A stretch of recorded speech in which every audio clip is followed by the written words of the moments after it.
안녕하세요. 신일식 원장입니다.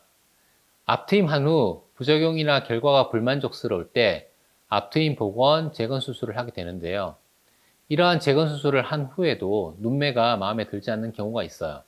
이런 경우에는 재트임 수술을 통해 원하는 모습에 좀 더 가까이 다가갈 수 있어요. 앞트임 복원한 후에 한 번에 원하는 모양이 되면 좋지만 너무 닿게 되어서 꼬막눈처럼 되거나 눈앞의 디귿자 모양 혹은 둥글게 나오는 경우가 있고 울퉁불퉁하게 되는 경우도 있어요. 간혹 흉터가 많이 남을 가능성도 있어요. 이러한 경우들이 모두 부작용은 아니지만 막상 복원하고 보니 본인의 이미지와 어울리지 않아서 상당히 스트레스가 될 수 있어요. 꼬막눈을 메이크업으로 커버하는 분들도 있지만 결국 본인에게는 계속 스트레스로 작용해서 수술을 결심하고 찾아오시곤 합니다. 저는 재트임할 때 미세트임이라는 수술 방식으로 하는데 앞트임 재건 후 뭉툭해진 눈 앞꼬리를 과한 트임 없이도 뾰족한 모양으로 잡아주는 섬세한 수술법이에요. 기존의 울퉁불퉁하고 늘어진 조직들을 정리하여 봉합해주기 때문에 재트임 후에도 라인이 부드럽게 개선될 수 있어요. 신생의 재트임 수술은 아주 미세한 변화를 통해서도 확연한 모양의 차이를 기대할 수 있어요. 또 미간이 넓어 보이는 경우도 자연스럽게 개선이 가능합니다. 재수술을 경험하신 분들은 너무 잘 아시겠지만 재트임 수술은 재건 수술을 통해 이미 약해진 피부와 조직을 상대로 3차 수술이 진행되는 것이기 때문에 매우 난이도가 높고 숙련도가 요구되는 수술이에요. 앞트임 복원 수술 시와 마찬가지로 재트임 때도 트임이 가능한 각도와 방향이 있는데 보통 눈 앞꼬리를 밑으로 내리는 것을 희망하는데 실제 복원 후 조직의 상태나 모양이 불가능한 경우도 있긴 있어요. 따라서 현재 복원 후 미세 트임이 적합하고 필요한 수술인지 충분한 진단과 함께 상담을 통해서 수술 방향을 결정하는 것이 좋겠어요.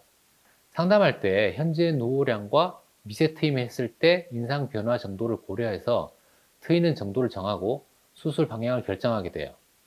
그럼 재트임 사례를 보면서 자세한 설명을 드려보겠습니다.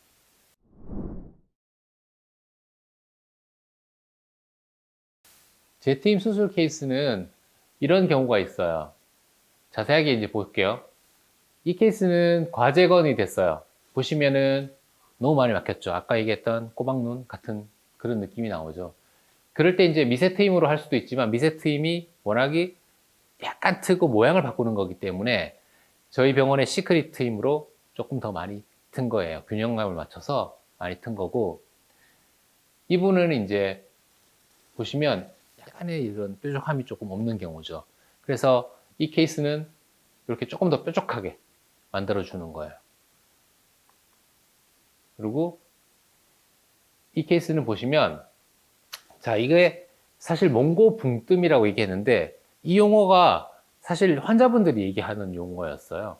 의학적인 용어는 아니었는데 워낙에 많이 얘기를 하다 보니까 이제 저도 이제 쓰게 됐는데, 이거의 원인은 아래 위 인대 벌어짐의 교정이 안 된 거예요. 그러니까 아래 위 인대는 교정이 안 됐는데 피부만 당겼는데 피부는 다시 늘어나 버렸죠.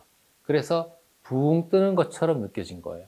근데 이렇게 다시 모양을 만들어줘서 이제 붕 뜨는 현상이 좀 덜 보이게 해주는 거예요. 물론 이런 경우에 재건을 다시 해서 안에 인대를 잡아주고 다시 그렇게 하면 제일 좋긴 하겠지만, 또 사람이 꼭 그렇게 할 수 있는 상황이 될 수 있는 사람도 있겠지만 이제 좀 시간적인 여유가 없는 사람들도 있기 때문에 이렇게 모양만 살짝 바꿔줘서 이제 훨씬 더 자연스러운 모양으로 만들어주는 거죠.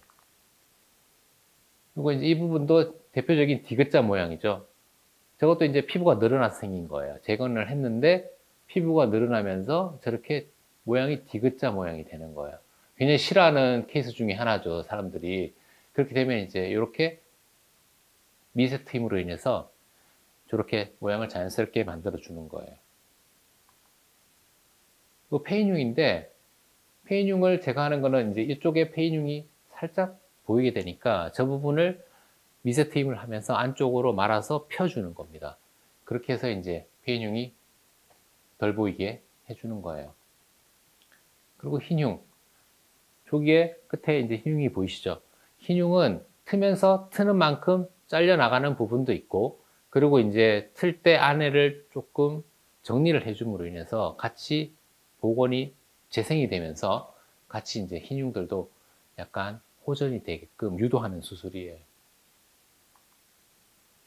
그리고 이제 재건 후에 갈고리가 심하게 된 부분, 재건을 했는데 이렇게 갈고리처럼 이제 모양이 심해졌어요. 그런 부분을 조금 터서 갈고리 모양을 호전시켜주는 경우에요. 이 부분은 사실 여기와 여기의 높이 차이 때문에 갈고리가 생겨 있는데 트임을 하면서 사실 다 틀 수는 없어요. 다 트면 뭐 좋아지겠지만, 그러니까 이 모양의 차이에 이 둔턱을 부드럽게 연결시켜 줌으로써 보존을 시킬 수가 있어요.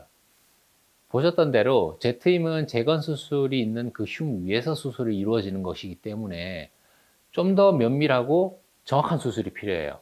왜냐하면 트임을 하는 것은 쉬운데 트임을 해서 얼마나 모양을 잘 뽑느냐는 또 다른 문제이거든요. 그러니까 여러분들도 선택을 하실 때 신중히 고려하시면 좋은 선택을 이루실 수 있을 것 같아요. 다음에는 좀 더 좋은 정보로 다시 찾아뵙겠습니다. 감사합니다.